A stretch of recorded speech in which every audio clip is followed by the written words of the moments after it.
Olá, muito bem-vindo ao Quarta Parte Justiça e Disciplina, o seu podcast de Direito Militar. Comigo, Giliar Pires. E comigo, Marcos Peçanha. E hoje a gente tem a honra de ter aqui, presencial, com o nosso convite, a doutora Edna, que vai se apresentar para nós e dizer qual que é a atuação dela dentro do direito militar. Então, eu atuo no direito militar já há alguns anos. Sou pós-graduada em Direito Militar desde 2015.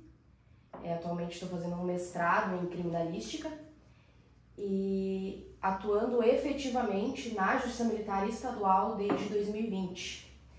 Então, é uma área apaixonante do direito, tem muitas particularidades que nós não temos num processo comum e acho que por isso que o direito militar se torna tão instigante assim. E é um prazer estar com vocês aqui hoje para conversarmos um pouquinho sobre esse tema que eu tanto amo.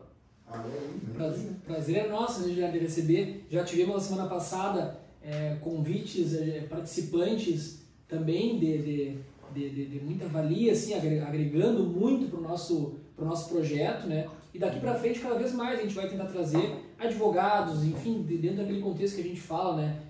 Pessoas que têm essa vivência, né, Edna? Pessoas que conhecem a realidade da Justiça Militar, e foi importante o destaque que tu fez, Justiça Militar Estadual. Porque por mais que eventualmente a gente acabe tocando no assunto, às vezes, da Justiça Militar da União, a gente sabe que existe uma peculiaridade em relação à Justiça Militar Estadual, principalmente no Rio Grande do Sul, e é sobre essas questões que a gente vai falar hoje. Né? Para quem está até agora já aí, nós estamos fazendo essas colocações iniciais para dizer que o tema, então, hoje, desse podcast, vai ser relacionado ao processo em si, ao processo ordinário dentro da Justiça Militar Estadual. É essa a nossa temática, né? E passo pro Giliar para fazer aquelas perguntas para constranger, às vezes, os nossos convidados, deixar sempre uma bola ficando. Que isso, não, isso aí que nossos convidados, assim, ó, que cada vez o nosso time está cada vez melhor, cada vez mais de gabarito. Seleto. Né, doutora Edna, super bem conceituada entre os praças aí que ela defende, né, o pessoal sempre fala muito bem dela. E aí agora eu me valendo de ter sido praça, eu tô respondendo lá, Edna, veio uma citação para mim. Veio um documento, um ofício mandando eu me apresentar no cartório tal dia lá da auditoria da Justiça Militar. O que eu faço? Estou apavorado. Te ligo, doutora, e agora? O que eu faço? Bom, então o primeiro passo. Tu vais comparecer na data em que foste notificado para comparecer à JME. Nesse momento vai receber a citação formal do processo, porque aquele primeiro documento que tu recebeu lá via batalhão é apenas uma notificação para que tu compareça à auditoria. Nesse momento tu vais ser citado, vais receber o número do processo, chave de acesso, para poder verificar todos os dados da denúncia, os documentos que compõem essa denúncia. Nesse momento também tu vais fazer a indicação do teu advogado, ou caso tu ainda não possua o advogado naquele momento, tu tens o prazo para fazer a indicação do teu advogado. Neste prazo, teu advogado vai juntar a procuração dentro do processo, vai se habilitar e aí então o processo propriamente dito vai iniciar. Tá, então tu está dizendo que eu posso ficar tranquilo que eles não vão querer me ouvir no primeiro dia que eu for lá? Nesse momento, com toda certeza, não. Neste momento, tu vais apenas receber as informações iniciais sobre o teu processo. Ah, ótimo, porque é uma dúvida recorrente, né? A gente uma recebe... dúvida bem comum, sim, né? Bem comum, olha, recebi aqui uma notificação, eu tenho que ir lá, tu vai comigo?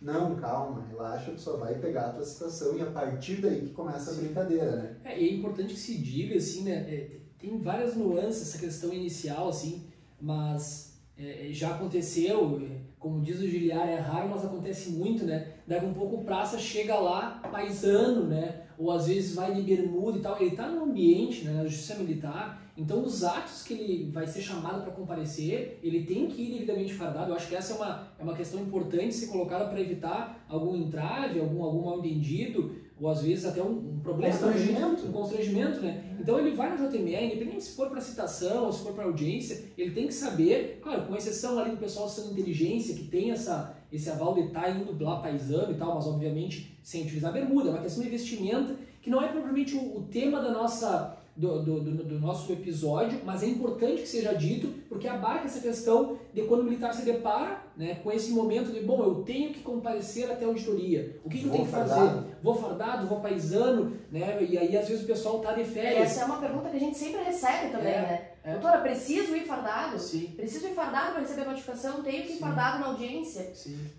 E aí às vezes isso aí, assim, o pessoal fica, né, tô de férias, eu tenho obrigação de ir, mas eu tô viajando, essa coisa toda, né? Então é claro que são diversas questões que envolvem esse comparecimento, seja no primeiro ato para receber a citação, onde formalmente começa o processo, mas também durante a instrução do feito, né, Juliano? Isso, então, só aproveitando o gancho para nós não fugir da primeira notificação, a gente pode lembrar que é o seguinte, ela não é, como a Edna bem colocou, a citação formal. Então, existe a possibilidade de tu entrar em contato com a auditoria e remarcar a tua apresentação, dizer, olha, fui notificado, mas nesse dia eu não vou estar aqui, posso ir um dia antes?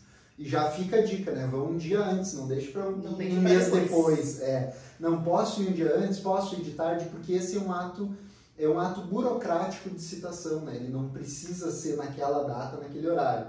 E a questão do fardamento eu vejo assim, vai fardado, é um ato de serviço, tu foi determinado pela tua unidade para te ir e tal, receber a citação, e mesmo que tu não tenha a obrigatoriedade de ir fardado, eu vou te dizer que agora é um jogo, né? A gente não precisa causar uma má impressão de início. Tu vai lá, te apresenta como militar, bem portado, barba feita, cabelo em dia, né? Vai lá certinho, fardo ok, e te apresenta porque tu não sabe com quem que tu vai passar ali. Se vai daqui a pouco o pessoal do teu conselho, nós vamos falar o que é o conselho daqui a pouco, não vai ter audiência ali no dia, vai passar por ti, já pode ter uma impressão errada de ti no primeiro momento, né? Bermudão, camiseta de futebol, boné, a barreta, isso já pode ser mal visto no início ali. Então a gente já tem que começar a jogar com esses elementos também, né? Porque a gente não atua só dentro do processo no papel. Eu acho que o processo ele está cada vez mais as circunstâncias todas, né? Tanto que muita tese defensiva não ela tenta flexibilizar aquilo que está no papel para tentar humanizar um pouco mais o procedimento, a necessidade de uma punição, né? Mas vamos lá, né? E dentro disso, na verdade, a gente vai ver que tem diversas disposições que estão ali previstas no Código de Processo Penal Militar que não são aplicadas exatamente como estão ali. Tem diversas coisas que a gente vai tratar ao longo desse episódio, né? Mas se tu me permite, assim, Julia, dando um passo atrás da citação, né? É importante, né? Como bem colocou a doutora Edna, essa questão de que ele vai lá, né? Vai até a auditoria para receber a citação, mas isso, na verdade, às vezes é precedido do indiciamento no inquérito, né? Então, dando esse passo atrás, o militar tomou conhecimento, às vezes, que ele foi indiciado, né, pelaquela autoridade lá de polícia judiciária militar. Ele não precisa se preocupar, bom, eu fui indiciado, o que eu tenho que fazer? E aí está lá na solução, às vezes, a questão de uma transgressão ou do indiciamento pelo um crime, como um militar, ele não precisa fazer nada naquele momento. É claro que ele tem que manter o contato com o advogado, porque tem muitas coisas que podem ser feitas antes mesmo do processo começar, mas ele não precisa se preocupar em relação a alguma postura ativa dele de ir a algum lugar, fazer alguma coisa. Ele vai ser a todo momento notificado, né?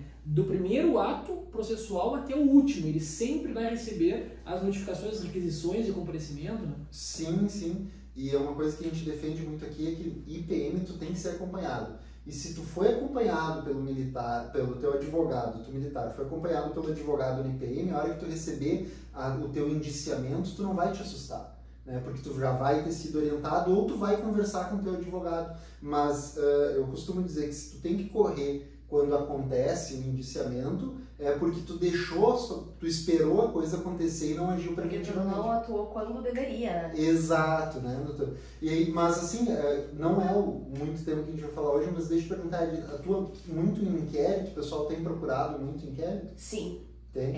Eu tenho visto de um período para cá que os militares têm percebido essa importância de ter uma assistência jurídica já na fase do inquérito. No início da minha advocacia, dentro da área militar, eu costumava receber já os clientes com os processos em andamento. Uhum. E era sempre uma tecla que eu batia de que era extremamente importante ter a atuação de um advogado no inquérito, principalmente pela questão de tudo que o militar fala, ele vincula a tese defensiva dele. Então, a partir do momento em que ele prestou um depoimento desacompanhado, sem verificar todas as provas do processo e todos os desdobramentos que aquele depoimento pode trazer, ele acaba bitolando a defesa dele na fase processual. E isso às vezes traz um prejuízo gigantesco. Então isso sempre foi um tema que eu trabalhei muito com os meus clientes, da importância de um inquérito bem instruído. Porque às vezes um inquérito bem instruído ele faz com que tu não seja indiciado. Perfeito. E mesmo quando indiciado, se tu tens um inquérito bem instruído, tu tens elemento para trabalhar na defesa. Sim. Mas aí às vezes tu pega assim um inquérito em que o militar caiu naquela velha história de me conta aí o que aconteceu, depois a gente vê o que bota no papel. O advogado chora quando lê o inquérito. Porque às vezes a versão ela se estendeu de uma forma que tu fica sem ter como contornar.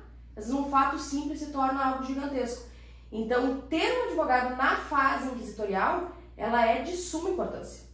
Ótimo. Não, eu fiz a pergunta até mesmo não ser do tema principal, até para fazer um termômetro, né? Ver como é que funciona, porque eu também tenho a impressão de que quando eu comecei, lá, meus 5 aninhos atrás, só que eu comecei a advogar na área militar, não era comum. Né? Eles só te chamavam com a citação. Exato. Ou deu a solução no inquérito e agora fazer essa correria que a gente está falando que tem que fazer antes e não depois, né? Mas vamos lá, então, fui indiciado, recebi a citação. Qual que é o primeiro ato que o Código de Processo Penal Militar prevê para o processo? Beleza, eu passaria essa pergunta para a nossa convidada, para a contribuição dela, né? Mas aí, como eu já falei essa questão, né, do que nós temos previsto no Código de Processo Penal Militar, o primeiro ato é a qualificação e o interrogatório do militar. Tá, Isso não, peraí, expressamente... desculpa, deixa eu te interromper. Então, tu está me dizendo que sem ter a acusação eu já tenho que dar a minha versão. Pelo Código de Processo Penal Militar seria essa dicção, Tá. Mas já salvo engano aí a partir, na verdade uma reforma em 2008 no Código de Processo Penal Comum implicou, né, a colocação do interrogatório no processo penal comum para o último ato da instrução. Isso aí acabou sendo ao longo do tempo batido na questão da justiça militar, tanto dos estados quanto da União, e já há bastante tempo se pacificou que o interrogatório em que pese esteja previsto lá no Código de Processo Penal Militar como primeiro ato, ele foi, sim, colocado para o último ato da instrução. Só que essa é a questão que eu coloquei.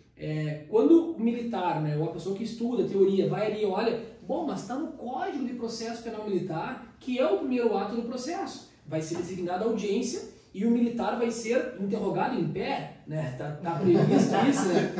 Então, e ele está ali, não está arriscado, não está revogado, não está nada. E o que existe na verdade? O STF, por meio de um habeas corpus, fez uma filtragem constitucional em relação a esse dispositivo e disse, olha, isso aqui não tem cabimento, né? A partir, obviamente, da promoção dessa mudança no Código de Processo Penal Comum, em 2008, e aí veio a ter repercussão, hoje de forma muito tranquila, na Justiça Militar, em que pese alguns magistrados coloquem, né, enfim, alguma ressalva. Algum magistrado. Algum magistrado. Eu não concordo com isso, mas eu vou. Mas já que a jurisprudência é pacífica dentro da JMA... Para não sofrer uma correção parcial, eu vou, sim. vou aderir. Porque é uma coisa muito tranquila, mas alguns juízes fazem essa ressalva, né? Mas é importante dizer isso, né? Então, só para eu sintetizar, então, posso ficar tranquilo, porque eu sou o militar que está sendo processado, vocês vão me defender. Então, eu posso ficar tranquilo que eu não vou ser ouvido no primeiro ato do processo. Não vai ser ouvido. Tá, então, se eu não vou ser ouvido, o que acontece, Edna, no primeiro ato? Então, esse primeiro ato, ele vai ser para oitiva das testemunhas de acusação e vítima. Então, é nesse momento em que a tese defensiva do militar começa a ser formulada, porque é extremamente importante que a defesa já tenha tido acesso a todas as provas e elementos que embasaram aquele inquérito e aquela denúncia, para que então possa se iniciar a tese defensiva ali nos questionamentos da acusação. Porque ao contrário do que muitos militares pensam, o termo oitiva da acusação dá um certo receio, um certo medo, mas é o nosso melhor momento de defesa.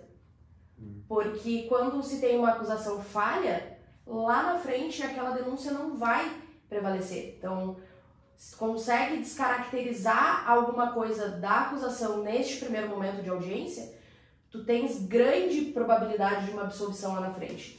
Então eu considero a audiência da acusação mais importante ainda do que a minha produção de prova com as testemunhas da defesa.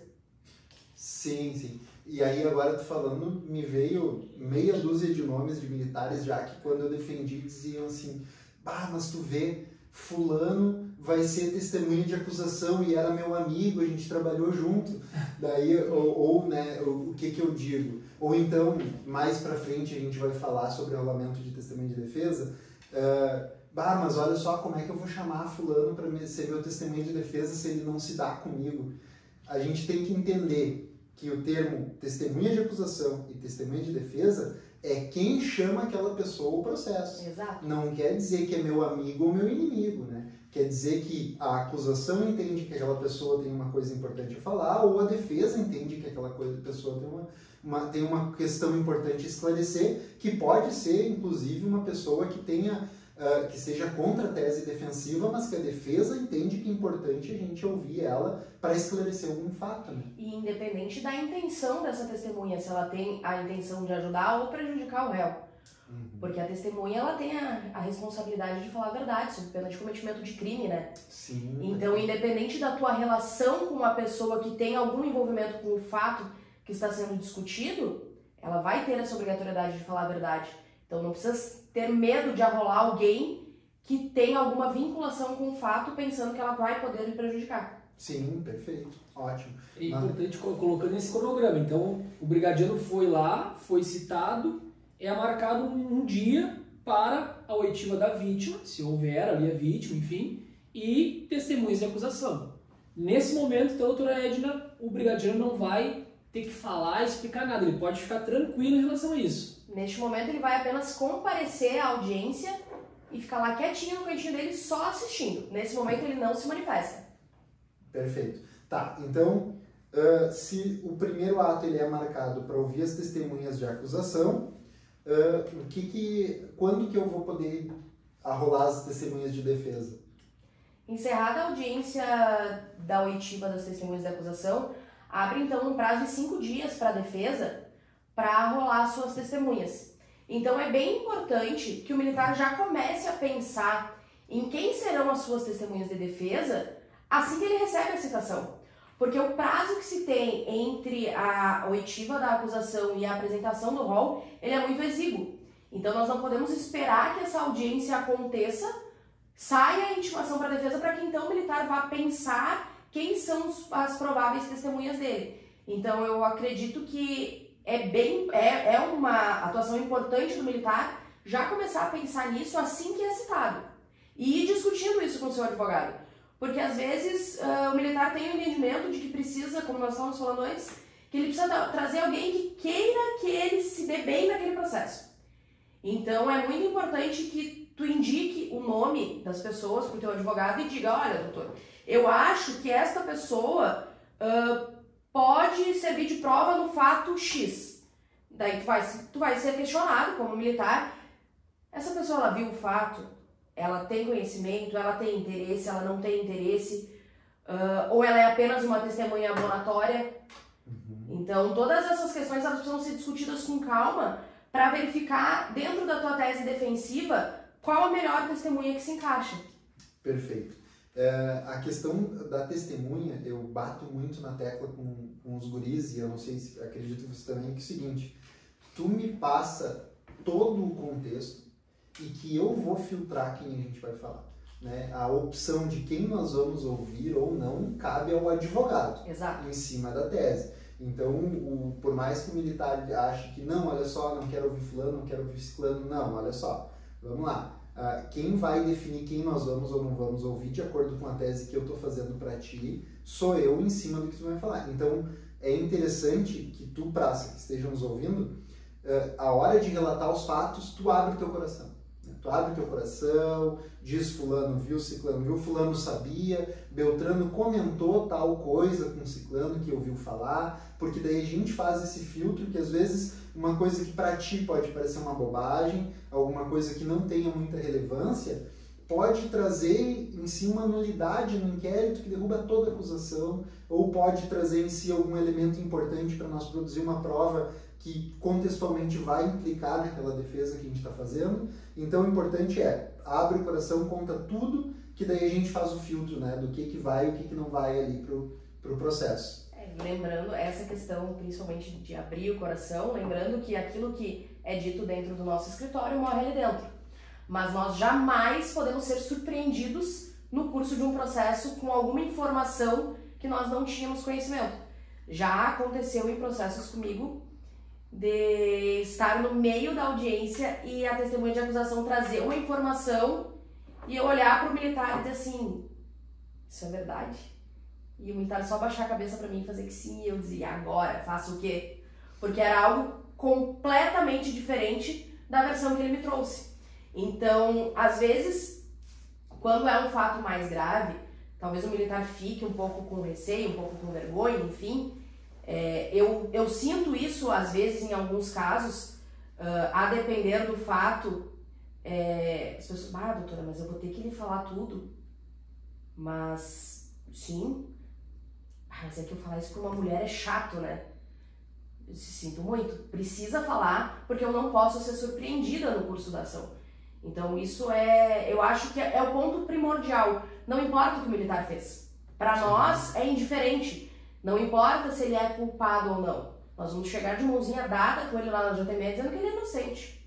Mas nós precisamos saber o que ele fez, o que aconteceu, todos os detalhes, porque existem caminhos que a gente pode percorrer para que aquela verdade não seja a verdade real do processo. Sim, o que eu digo para os guris, assim, né? E aí os meus guris, que eu digo meus guris, os meus praças são os meus guris, né? O que eu digo para os meus guris lá? Eu digo, cara, é o seguinte, se tu me contar a verdade, eu vou te fazer uma defesa de verdade. Se tu me contar uma mentira, eu vou fazer uma defesa de mentira.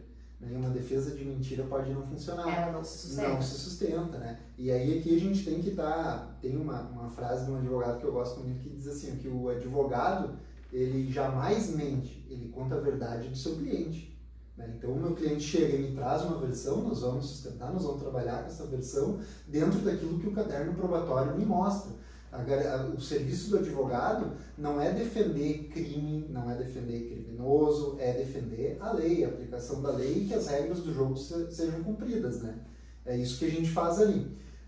Mas então tá, então nesse ponto eu já fui citado, ouvi as testemunhas de acusação, ouvi as testemunhas de defesa, né? A gente já rolou elas ali nos 5 dias, aí vamos marcar uma audiência para testemunha de defesa. Aí eu vou ser ouvido. Aí que entra a questão, né? Aí depende. É uma questão delicada, né? Doutora Edna, como nossa convidada, eu deixo a senhora destrinchar isso aí para nós trazer essa contribuição. Vai ser marcada a audiência para oitiva dessas testemunhas avaladas pela defesa, e aí o militar, ele é ouvido nesse momento, ele é ouvido posteriormente. O que tu nos traz assim, para o pessoal, para o nosso público também, sobre esse aspecto que é divergente? Né? Na prática, nós temos algumas situações em que é agendada uma terceira audiência, exclusivamente para o interrogatório do militar. Alguns juízes entendem que não é necessário essa terceira audiência e acabam por agendar na mesma data testemunha de defesa e interrogatório. Eu entendo que o interrogatório feito exatamente na sequência da oitiva das testemunhas de defesa, ele cerceia o direito do militar, porque a gente retira o direito que o réu do processo criminal tem de se entrevistar com o seu advogado antes do interrogatório, após toda a produção probatória. Mas isso é uma coisa que tem sido muito discutida e nós ainda não temos uma decisão pacífica, né? Eu não sei como é que tem acontecido nos processos de vocês. Depende do juiz, como tu falou, né? Até conversava com o Giliar esses tempos sobre isso, né? Porque, enfim, acaba dentro dessa alteração que existe, né? Do momento do interrogatório, daquele réu no processo, a gente tem ali a previsão do 427, se não me engano, que é das diligências, e aí a gente tem, na verdade, uma inversão quando o militar acaba sendo ouvido imediatamente, né? Após a oitiva das testemunhas de defesa, que ele acaba não podendo se pronunciar em relação às diligências que eventualmente possam contribuir.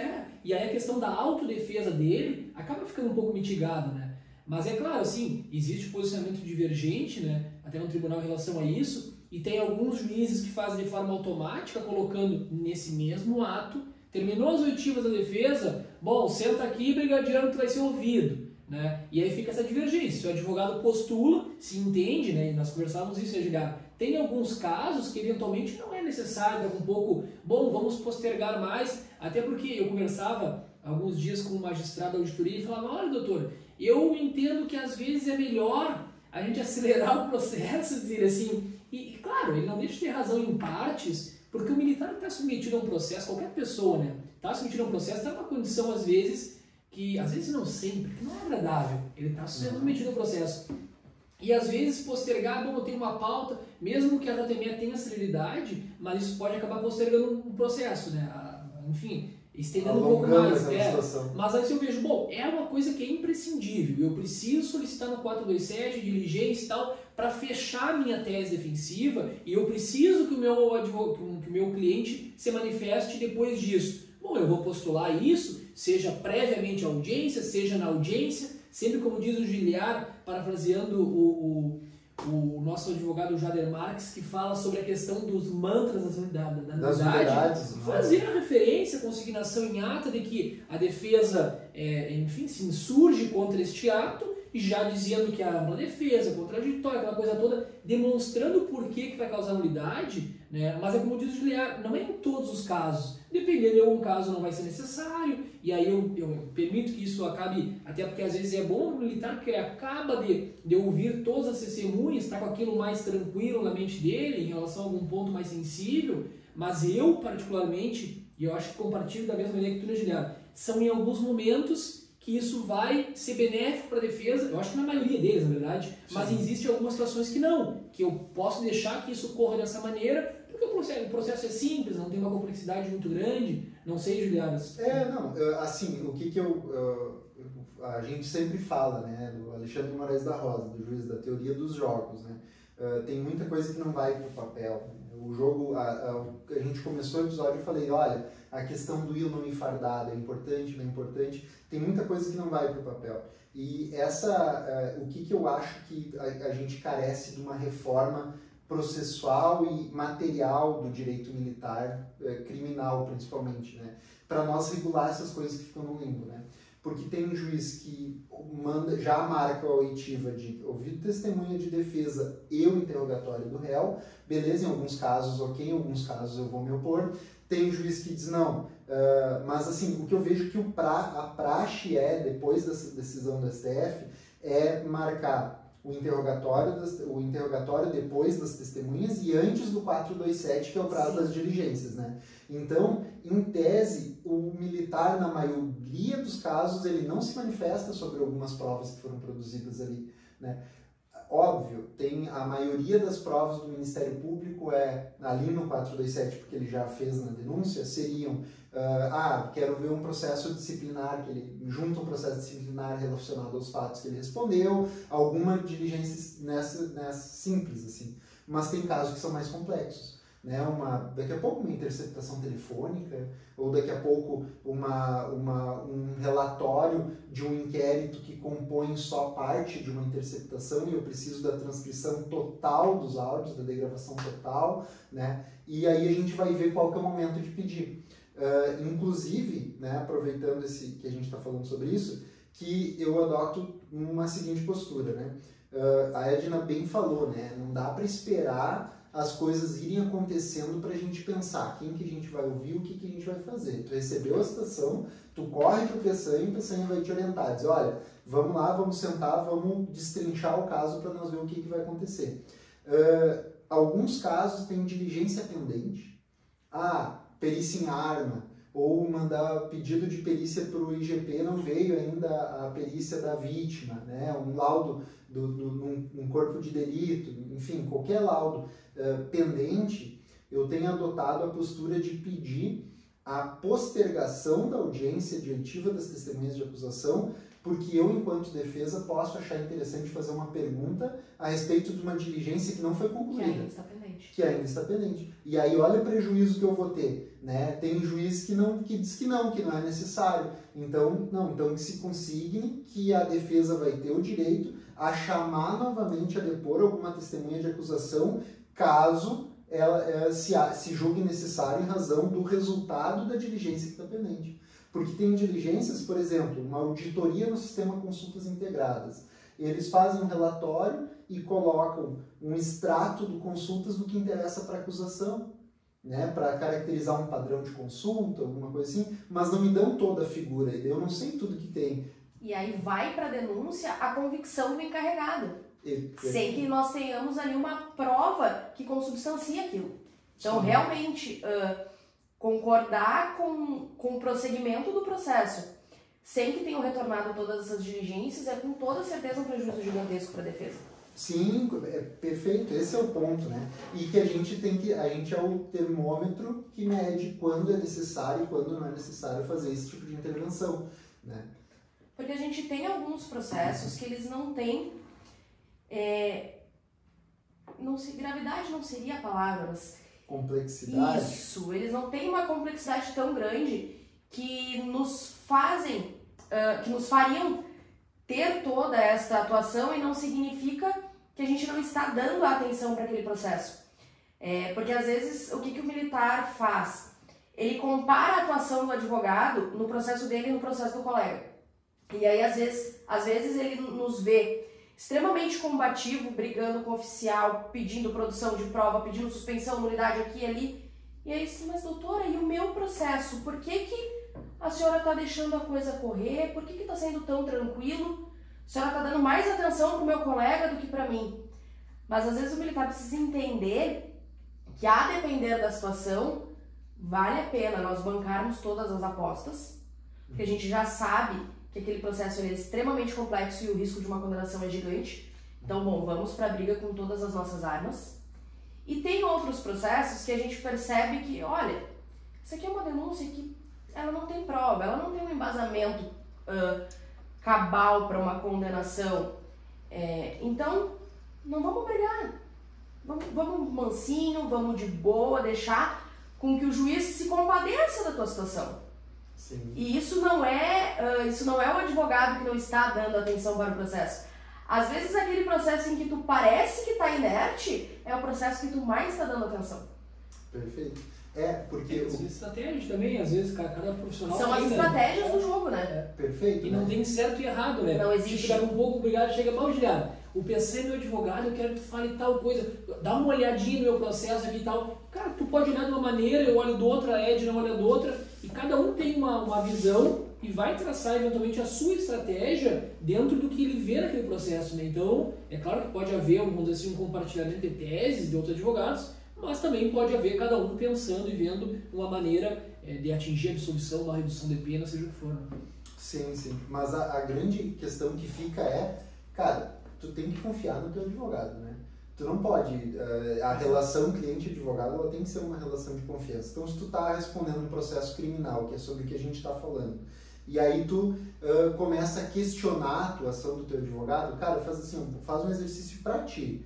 Pensa se tu quer continuar com esse advogado e tu toma uma decisão. Quero, então tu deixa nas mãos dele. E por isso que é importante tu pegar quem conhece direito, né? A gente está falando de direito militar, né? Eu tenho um exemplo que um colega, um praça, me procurou perguntando se na defesa prévia, né, eu comentava com vocês nos bastidores, a gente poderia alegar tal e tal situação na defesa prévia, que ele é formado em direito e tal. Eu disse, não, olha só, dentro do Código de Processo Penal Militar não existe a previsão da defesa prévia, embora em algumas situações a gente possa fazer uma manifestação prévia ao primeiro ato processual, que seria, né, pedir, ó, juiz, me deixe fazer a defesa prévia, porque aqui tem uma questão de incompetência, ou tem uma questão de nulidade absoluta, que a gente vai conseguir uma absolução sumária, enfim, mas tirando essas hipóteses, não existe a defesa prévia, né? Então, tu cair nas mãos de um advogado que não conhece a área militar, ele, primeira coisa que tu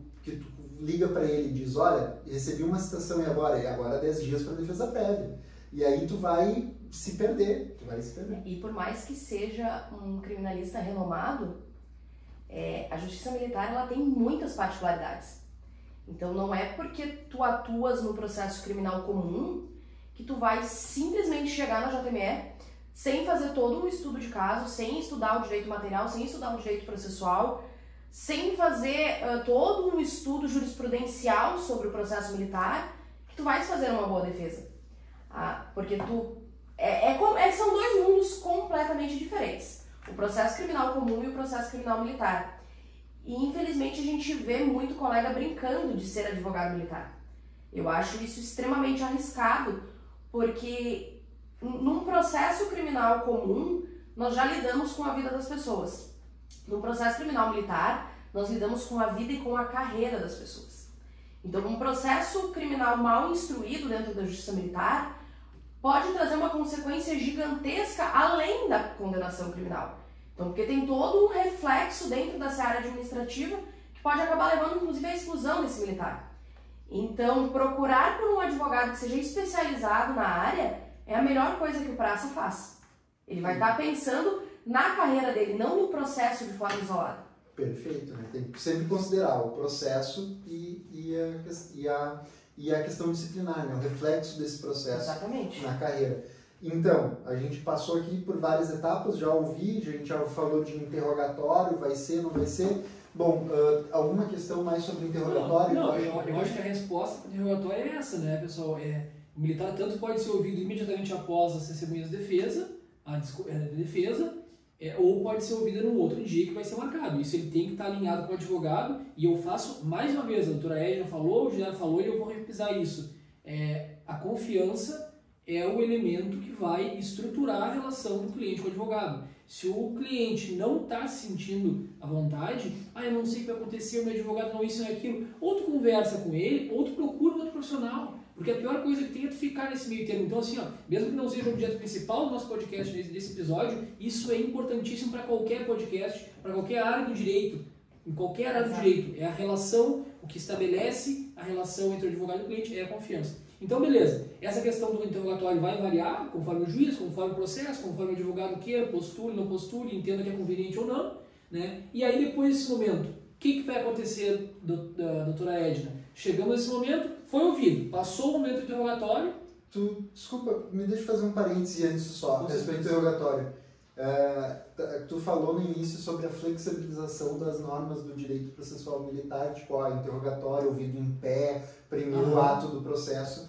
Também tem outra que sempre me chamou a atenção, que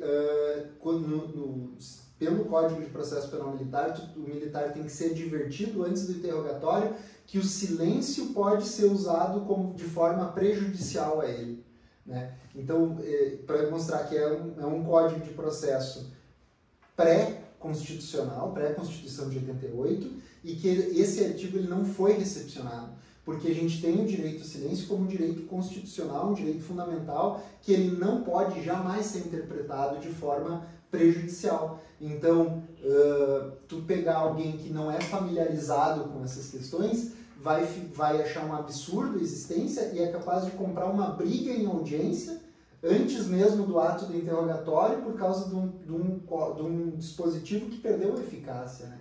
Então, muita coisa que está ali no código, quem está na área entende o que vale e o que não vale, mas é um exercício de atualização constante, né? E até o risco de acabar orientando o militar de acordo com o que está previsto na legislação, né? Tu fala, porque se tu não falar vai ser prejudicial. Vai ser pior para ti. Então tu precisa responder a todas as perguntas. Tem o direito de não falar. Desculpa, só lembrei porque tu falou ali, né? É importante e tem diversos dispositivos nesse mesmo contexto, assim, né? A gente precisa fazer essa análise, esse filtro constitucional, né? Mas beleza, doutora Edna, aí chegamos no final. Interrogatório, aí beleza, foi ouvido numa audiência depois ou nessa audiência. O próximo ato, já finalizando o processo, a gente vai para o 427, que o pessoal fala, o brigadeiro está ali na audiência, aí o juiz fala, doutor, já fica intimado, 427 e tal, não sei o quê. Já bate aquele pequeno desespero no militar, né? O que vai acontecer agora? O que vai ser? Eu vou ser agora, que já é a sentença, né? 427, essa coisa toda. Se tu puder, assim, Edna, trazer toda a tua vivência também no direito militar, aí para fechar mesmo essa questão, né? A gente está com 40 minutos já de gravação, que é mais ou menos, mesmo que a gente tenha um convidado, né? A gente fica mais ou menos nesse lapso assim, né, de tempo, para não se estender muito. Se tu puder fazer esse fechamento, 427, ali 428, diligência, alegações, julgamento, a tua contribuição de forma didática, assim como a gente vem fazendo até agora aqui, eu acredito que seja a melhor forma, né, Guilherme? Para o pessoal realmente entender, assim, falar muito bonito, falando realmente, vamos dizer assim... Prática, né? Para entender, para entender. Para entender. Então, encerrado ali a fase de interrogatório, inicia então um prazo, tanto para a defesa quanto a acusação, para solicitar diligências complementares dentro do processo.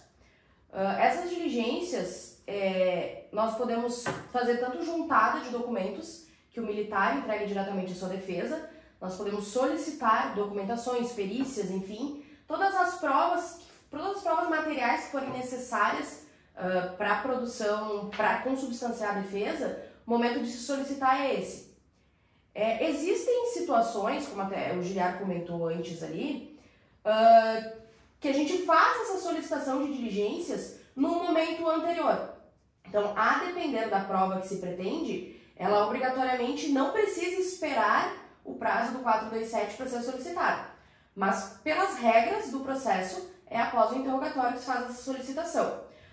Passado esse prazo, feita a solicitação de diligências e juntadas de provas, após o retorno, o juiz vai abrir prazo tanto para a defesa quanto a acusação se manifestarem sobre essa documentação que foi juntada ao processo, sobre o cumprimento dessas diligências. Passado esse período de manifestação sobre as diligências, então abre-se o prazo para apresentação de alegações finais. E aí tem uma questão. Quando o processo é julgado por juiz singular, é obrigatória a apresentação das alegações finais. Então é o efetivo momento em que se apresenta a tese defensiva. Quando o processo é julgado pelo Conselho Permanente de Sentença, nós vamos ter um segundo momento, que é a sessão de julgamento do processo. Então, é onde, de forma oral, nós fizemos a defesa deste processo. Eu, particularmente, prefiro, nos processos que são julgados por Conselho de Sentença, não apresentar nenhuma tese nas alegações. Eu simplesmente me manifesto dizendo que postergo as minhas alegações todas para o momento da sessão de julgamento. Porque eu acredito que o elemento surpresa contra a acusação, ele traz várias vantagens para a defesa.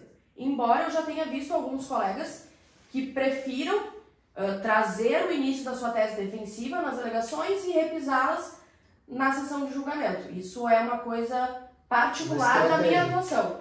Eu não revelo tese defensiva até o momento da sessão de julgamento. Olha aí.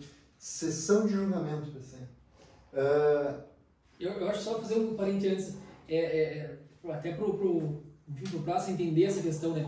Diligências, né? Não existe uma obrigatoriedade, né? Um pouco o advogado vai olhar assim, bom, eu não vou solicitar nada no 427 ali, pode acontecer, né? Um pouco. Claro, é difícil não haver absolutamente nada, mas não é, vamos dizer assim, uma obrigação que o advogado tem que peticionar e pedir alguma coisa. Eu diria que nem fazendo assim só essa referência, né? Em qualquer momento do processo, o advogado pode pedir o que ele bem entender. Né? Se o juiz vai entender ou não é diferente, mas ele pode pedir antes da citação, antes do que for. Ele vai peticionar no EPROC, lá no IPM, que tem uma interceptação e tem um número do processo, o advogado pode, daqui um pouco, se habilita ali e peticiona. Né? Mas eu diria que esse 427 é o último momento, né? É o momento final desse, bom, se aqui o advogado não solicitar, depois desse momento ele não solicita mais. Então, vamos dizer assim, eu acho que seria o fechamento do prazo. Por mais que a gente sabe que na prática é o momento que às vezes o juiz vai dizer, é agora o momento, mas a gente sabe que é qualquer momento. Né? E aí a gente volta para aquela questão de estratégia, né? Que a cada processo, uma atuação diferente, não existe uma regra, um processo... Uma receita de bolo. Um processo criminal não é uma receita de bolo. Então, a depender de cada situação, um posicionamento diferente. Sim. E estamos tentando compilar aqui, né? Porque, na verdade, esse assunto que a gente começou desde a citação até chegar agora que o Giliar perguntou, passando a bola para mim, sessão de julgamento, tudo isso aqui, cara, dá para falar 10 horas só do início do processo, né? E a gente está tentando compilar toda essa cronologia, né? Cada fase do processo daria um episódio, né? Porque são muitos detalhes, muitas questões a se levantar. Mas eu acredito que a gente possa fazer isso aí no primeiro momento. Bom, tá aqui a visão geral e depois em dados momentos a gente vai destrinchando. Mas beleza, a pergunta para mim então, né, Giliar, a questão da sessão de julgamento, vou construir junto com vocês essa resposta assim, até para sempre aproveitando, né, o conhecimento e a experiência da nossa convidada, que é quem a gente quer prestigiar e que prestigie também o nosso projeto, né? Uma sessão de julgamento, beleza. A doutora Edna falou das alegações, ela tem como, vamos dizer assim, como regra, bom, eu não vou abrir, né, a minha tese para que o Ministério Público não saiba, e aí chega nesse dia que vai ser a sessão de julgamento, aí a doutora Edna vai lá e diz, bom, então agora é o momento que eu vou oralmente, né, estilo, enfim, às vezes o tribunal do júri, o pessoal tem um pouco mais disso, tribunal do júri e tal, mas na JME também acontece com isso, os conselhos de justiça, chega o momento que o advogado vai para esse ato, e, enfim, existe uma formalística ali, vai ser feita a leitura da denúncia, aquela coisa toda uma disposição prevista no CPPM, a partir do artigo 431, eu anotei aqui, né, que vai ter todas as, vamos dizer assim, os procedimentos adotados ali pelo presidente, né, do conselho, vai fazer a leitura da denúncia, tal. O Ministério Público vai fazer, né, inicialmente a sua manifestação, né, e aí pode acontecer do Ministério Público pedir absolvição ou não, pode falar um pouquinho disso aí para nós, doutora Edna? E aí o Ministério Público vai fazer a manifestação, né, e posteriormente o advogado vai poder também rebater todas essas, enfim, a tese defensiva, ou daqui um pouco dizer assim, ó, o Ministério Público tem razão, está pedindo absolvição, eu também peço absolvição, e, enfim, aí a partir desse momento, né, o colegiado vai fazer a sua votação, né? Então, até se tu pudesse trazer um pouco mais para nós essa questão, eu faço essa introdução, não sei se o Giliar quer colocar algum ponto, passamos para a Edna para dar uma contextualizada mais nisso, assim, sessão de julgamento, alegações orais nesse momento, assim, A única colaboração, né, que eu posso fazer antes de passar a bola para a Edna é dizer que é o seguinte, ó, até para os colegas advogados que escutam o podcast, né, de trabalhar no direito militar, tu tem que dominar a oratória.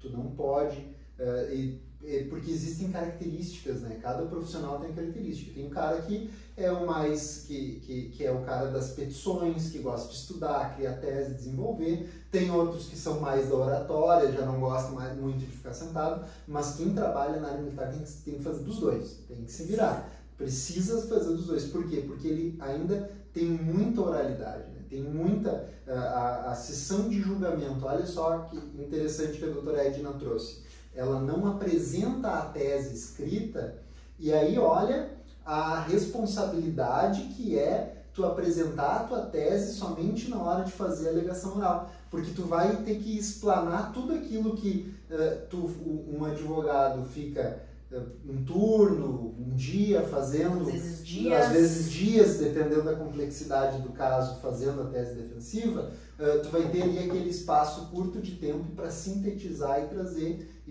confrontar provas, enfim, né? Então tem que gostar da oralidade, né? Tem que dominar a oratória, né? A arte da oratória para poder atuar. E é nesse momento em que a gente faz efetivamente a defesa do militar.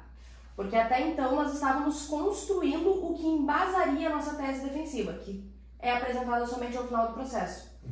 Então, é o momento em que a gente apresenta todas as provas que são vantajosas à defesa, é o momento em que a gente contrapõe as provas da acusação, informando por que aquela prova não se basta ou não serve para consubstanciar uma condenação.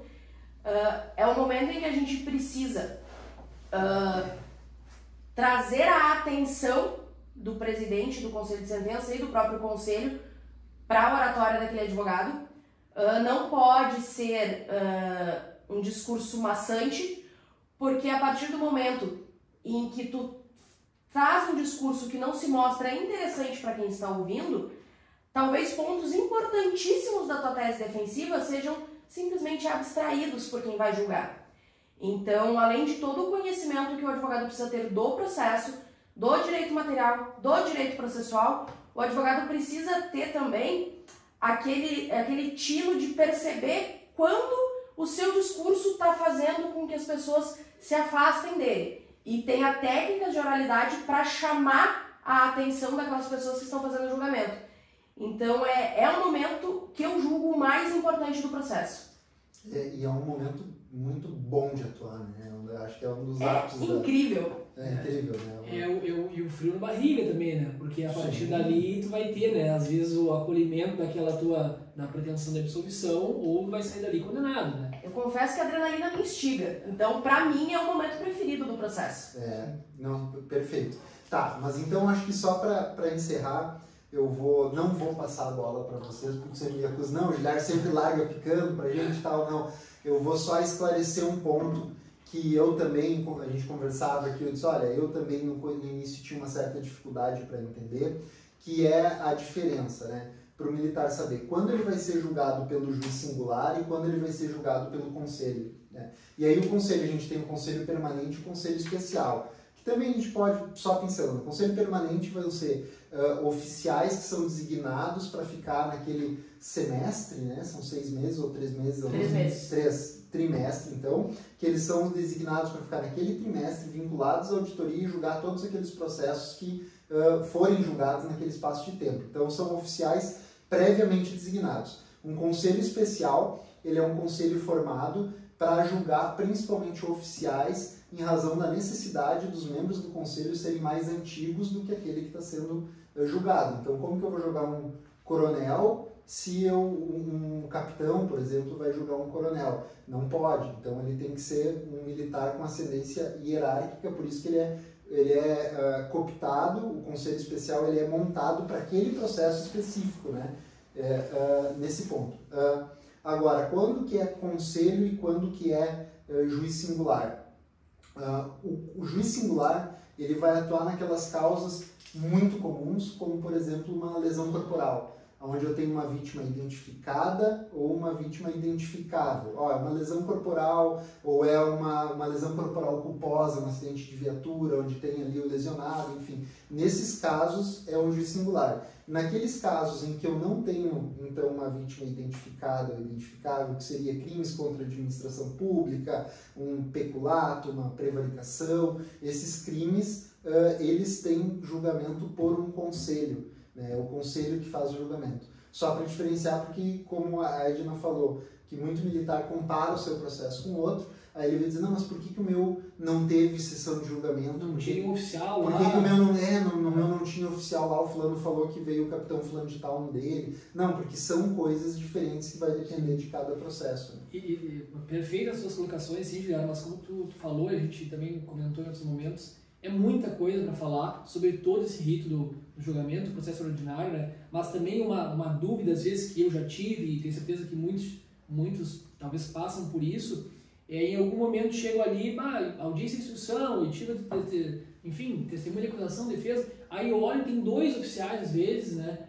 Não está o conselho composto ali pelos seus 4 oficiais e mais o juiz, né? O juiz de direito, realmente, presidindo esse conselho. Então, a gente tem disposição nisso, eu faria uma breve referência, né, à Lei 8457, que regula, né, a Lei de Organização Judiciária Militar da União, mas tem muita aplicação, né, se aplica a questão da Justiça Militar Estadual, e ali tu tem previsão e essa possibilidade do Conselho estar por maioria, né, não precisa estar todo composto nesses momentos da instrução.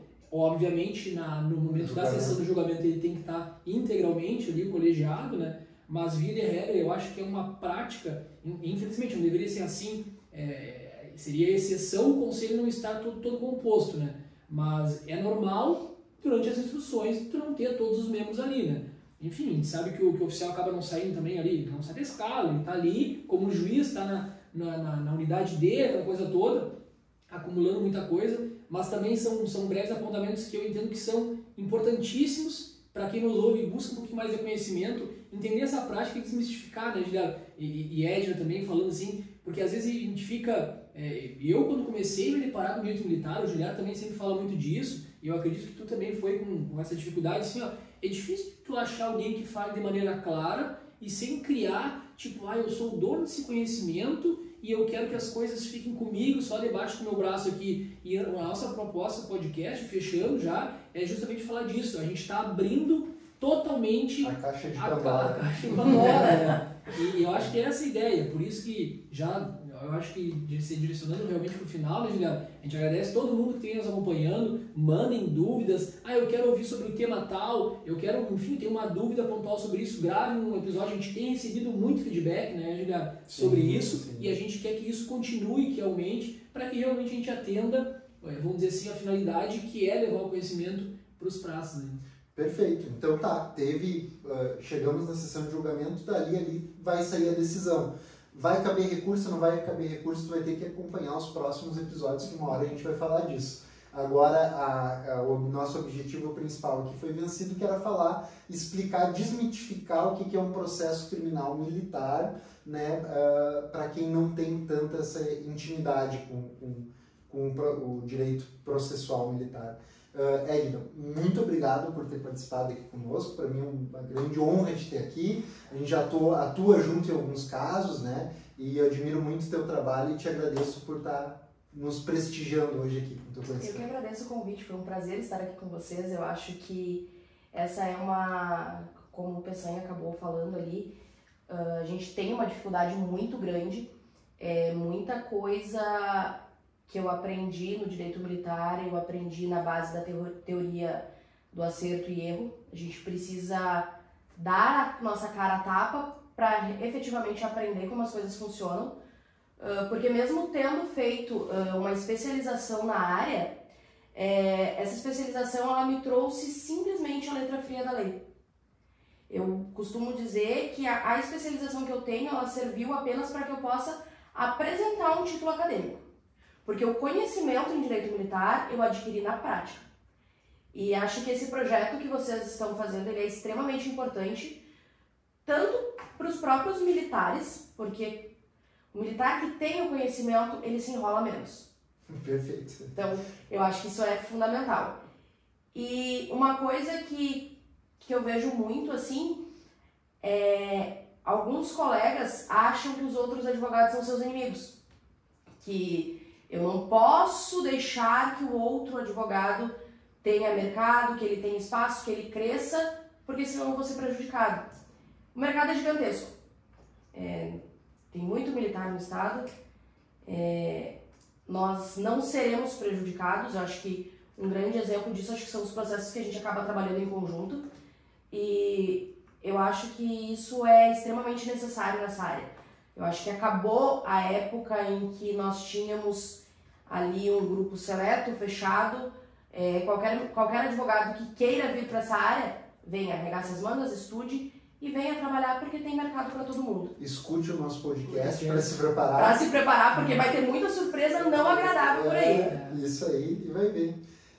Mas então tá, eu acho que da minha parte seria isso, né? Fechei o meu encerramento. Alguma coisa mais? Não, só agradecer mesmo a presença da doutora Edna e contamos certamente, como a gente faz com todos os convidados, né? É muito mais do que a gente espera, né? A gente começa um bate-papo, já estamos aqui com quase uma hora, com muito mais para falar, né? E aguardamos certamente a tua presença aí numa próxima oportunidade. Muito obrigado por ter vindo. Certeza. E finalizando, né, Edgar, aquele nosso recado final, pessoal, ativar o lembrete do quarta parte Justiça e Disciplina, sexta-feira, final do dia, leitura do boletim, o pessoal vai receber a notificação que vai ter um episódio novo, toda sexta é assim, é a tradição da leitura do boletim, da quarta parte Justiça e Disciplina, né, e é sempre nesse embalo que a gente vai fechando e pedindo para o pessoal compartilhar cada vez mais esse nosso projeto para que mais pessoas tenham acesso a esse conhecimento que é tão limitado, né? Perfeito. E mandem feedback, compartilhem com os amigos. Momento blogueiragem. Nos marquem. Compartilha, segue aqui, nos marquem e mandem ideias que a gente vai tentar trazer aqui, esclarecer aquelas dúvidas que vocês têm, porque esse é o nosso objetivo, né? Falar da prática. Aproveitando, deem uma conferida no perfil da doutora Edna, tem sempre conteúdo também lá, informação de qualidade, é que nem a gente sempre fala. Deixa seu arroba aí, Edna, pra lá. O meu arroba é edna.advocaciamilitar. Olha aí, olha. Sempre tem informação Já tá boa no ali. Já tá no nome. Como a gente faz também, né, Juliano? E todos os nossos convidados estão cada vez mais trabalhando com isso. Então o militar que está interessado no conteúdo acaba encontrando em outros lugares também conteúdo de qualidade como o perfil da doutora Edna. Perfeito. Então, feito esse encerramento, muito obrigado e até a próxima. Até a próxima.